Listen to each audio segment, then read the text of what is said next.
શું કોઈ નદી કોઈ રેખા એટલે વૃત્તને બે વખત ઓળંગી શકે? મિત્રો, દુનિયામાં આવી 3 નદીઓ છે. આવો યાદ રાખવાની ટ્રીક જાણીએ. LCM ભૂગોળમાં ગણિત. LCM એટલે લસા નહીં.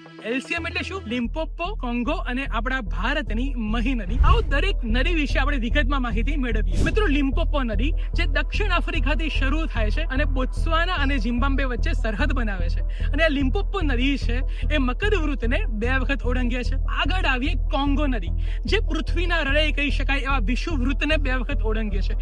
S આકારમાં આ નદી વહે છે અને વિશ્વની એમેઝોન પછી સૌથી મોટી નદી છે. અને ખાસ યાદ રાખજો, આ વિશ્વની સૌથી ઊંડી નદી છે. આ નદીનો પ્રવાહ એટલો વધારે છે કે જે અડધા આફ્રિકાને રોશન કરી શકે છે. હવે થોડા આગળ વધીએ અને આપણા ભારતની મહી નદી વિશે વાત કરીએ. મહી નદી કર્કવૃત્તને 2 વખત ઓળંગે છે, જે મધ્યપ્રદેશમાંથી શરૂ થઈને રાજસ્થાનમાં થઈને ગુજરાતમાં ખંભાતના અખાતમાં ભળે છે. આ માત્ર નદી નથી, પણ રાજસ્થાન અને ગુજરાતના ખેડૂતોની જીવાદોરી છે. આ નદી ઉપર રાજસ્થાનમાં બજાજ સાગર ડેમ અને ગુજરાતમાં કડાણા ડેમ આવેલો છે. આ રીલ તમારા ભૂગોળમાં નબળા હોય એવા મિત્રોને શેર કરો અને આવી જ માહિતી માટે ફોલો કરો આલાપ એકેડમી. ધન્યવાદ.